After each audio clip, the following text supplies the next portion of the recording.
jud o magpatulok na kita anti-rabies kay mga delikado na jud na siya. So mo na siya na mag-ingon kung mga paunang lunas o tabang kung napaakan ka o nagalasan ka sa iring. Una, pinaka-importante jud sa buhaton kay kaya kita siya nagalas nang anak ra jud ug manghugas jud dayon ta og kamot. So Gasa, di sabunan. sabunan. So ang paghugas sa kamot nay kay dili siya dapat ang tubig nag-agas. Dili siya nga sa sulod ka planggan kay ang rave ang ano ana ang mikrobyo magstay ra man na siya sa usa ka lugar. So flowing water jud ana sabon ana ang ano jud nga time ana na mga 15 minutos jud tarungon jud kaayo og sabon. Dayon after ana butangan og antiseptic kung naa. Ang common nga antiseptic is alcohol. Mo jud na siya ang bud nga dayon. Then ayaw pasagdi bisan gamay nga samad basta kung gingon gamay ra kay sa kambras ugasan jud dayon na dayon Sa gamay ra na, ang takabalo wala. sa ito. labaw na kay wala pa unvaccinated ang iring. So adto dayon sa pinakaduol nga health center o hospital ug sunda ang rekomendang anti-rabies vaccine o kung saan gisugo sa doktor. Ang nay mga pahinumdom ang rabies makamatay apan malikayan ang pagbakuna sa lagang hayop nagpanalipod sa pamilya o komunidad ug ang dali nga pag-atuman sa samad makaluwas sa kinabuhi. So mo jud na siya na ako lang yung mano i-stress pagbaksinan jud na to ang atong mga alagang hayop. So kay prevention is better than cure jud kaysa maabot sa panahon nga naana mas maglisod na noon ta o mas gasto na noon. So mo to siya sa health like pagtuunan jud pansin. So ang ako ang na-choose na topic regarding ani kay pagpadanggo sa panglawas kanang sa kalisod sa financial. So mag-focus jud gyapon ka sa imong health even though na naglisod ka sa financial, importante jud gyapon ang panglawas. So unsa man ang kalisod sa pinansyal? Ang kalisod sa pinansyal nagtumong sa kakulang sa kita nga naglisod sa usa ka pamilya sa pagtagbo sa katangang kinahanglan sama sa pagkaon, puy-anan, tambal ug serbisyo sa panglawas nga mahimong mosangkot sa kulang nga nutrisyon, nalangan sa pagtambal ug limitadong access sa healthcare services. Kay kasi mong giingon na naundang kay inom og tambal kay tungod kay sa pinansyal lagi ay sa ipat nimong tambal ipalit na nimong pagkaon sa imong mga anak. So, sumala sa World Health Organization ang social ug economic kanhong mga kahimtang sama sa level sa kita adunay dakong epekto sa kahimsog, access sa healthcare ug kalidad sa kinabuhi. Kay usahay di ba nay kay kung natay problem natay kanang mabati dili na lang ta magpa-check up kay walay ikabayad yung ana jud mao jud na realidad. So, giun sa pagkaapekto sa kalisod sa pinansyal ang atong panglawas. So, una, kulang o dili himsog nga pagpangaon. So magtipid-tipid na lang isang kasakit na pinansyal, magtipid-tipid na lang ang pagkaon kay wala na ikapalit. So mao jud na isa. Dali na kumapalitaw na. Ulad na dyan. Mao jud daganan ta sa una. So pangkaduha nalangan nga pagkonsulta o pagtambal. So kasi mag-ingon kay di ba kay sa oroketa man ka magpa-check up sa about sa mga thyroid ay sa imong goiter. So dili ka makapa-check up tungod pud sa pinansyal. Pangkatulo dili makapalit sa gadisitang tambal, stress ang bingon pod og duga nga stress og kabalaka. So makadungag gid siya stress pag kunay kwarta. Mao jud ni realidad. So mas taas nga risgo sa malikayan nga mga sakit. So, ang Centers for Disease Control and Prevention nag-ingon nga ang social o economic kinahanglan kahimtang direktang makaapekto sa mga pamatasan sa panglawas ug access sa healthcare services. So, giun sa pagpalambo sa panglawas bisan adunay kalisod sa pinansyal. So, saan man nato makapokus sa gustong health bisan naglisod ta pinaagi sa pinansyal. Una, paghatag og prioridad sa importanteng pangkinahanglan.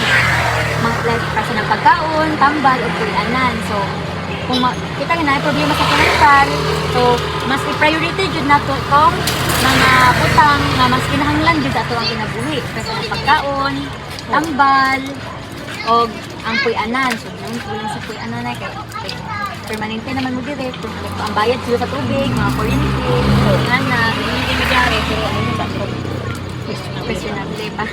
Pero sa karon, so mao jud okay pa jud. So, mao jud na dapat ang i-priority, needs over wants. So, pangkaduha, hustong pag-budget o pagplano sa gasto. So, pangkatulo, pagpili o masustansya ka sa barato ng mga pagkaon. So, ngayon ko karon marag, di naman tayo mag-isip sa sustansya, kaya hindi bumili ng pagpustasan. So, marag ano jud mo pagkaon. Wala din na kami sa una, ma'am. Di pa na kami. Estudyante ko nung to. Kuan siya. Mag third year na nata ng Katong si si Mayrin. Mayrin. Business ko sa State. RMA lang. Oo, sabi may kaya ko. No, diyan talaga sa teacher diyan. Kuan man siya na pagdalo. Okay. Coordinating lang to sa lagyo. Kuan sulod. So, napo din na pangkaupat, paggamit sa serbisyo sa panglawas gikan sa gobyerno o komunidad. So, kung naaga ni mga free nga mga check-up, so, og na lang ko. i-take opportunity jud nato na moadto jud daw, moapil jud ta ana kay usa kay mohatag mo na sila mga free nga tambal, Mga mga gato lagi vitamins. na sa barangay na kuan sila kanang check up nila sa kuan. Imo po si doktor kuan doktor talon nga magpakuan ko no kanang magpa ni thyroid Magpa-test. test. Magpa-test. Nanti kung kinasya rin dia ang mahalin-halin ko na yan ba yun katunga sa iyang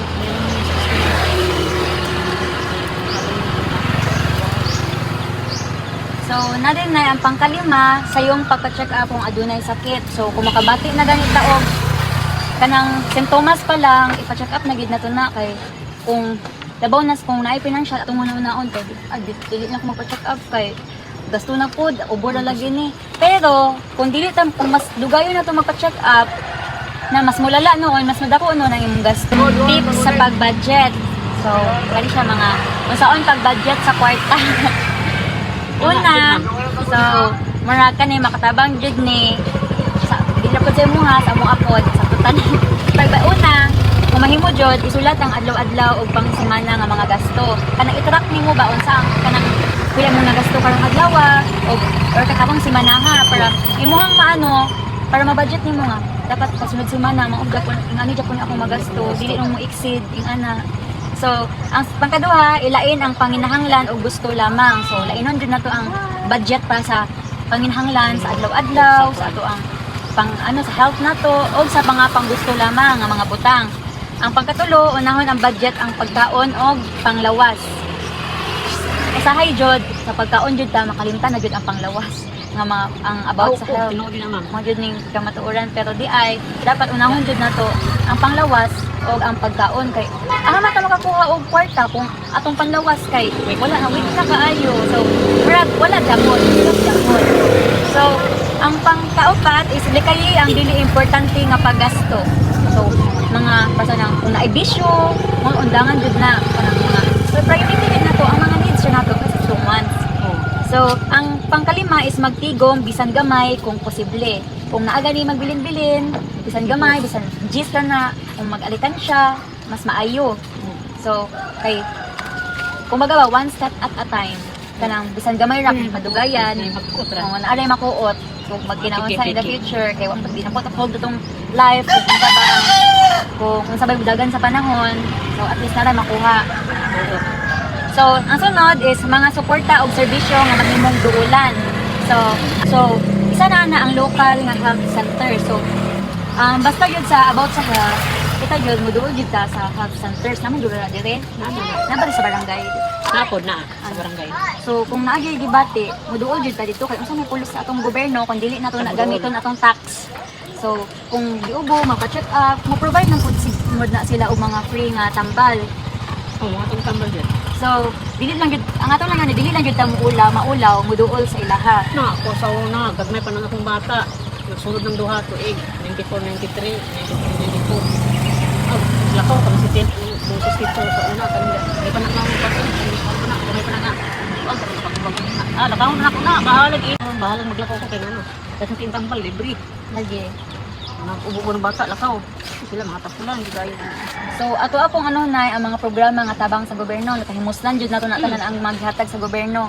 Mga community outreach services, para anang mga sulatan ng mga gikan gud sa mga eskwelahan, ing ana para sa mga ingani. So, kanang mohatag og mga teachings, ing ana kay makatuon. Ang sunod ang Social Welfare Agency sama sa Department of Social Welfare and Development. So, kung naay mga pinahanglan, makaduol na jud ta ana nila. So, atong hinumduman nga mayong panglawas dili kanunay nakadepende sa kwarta.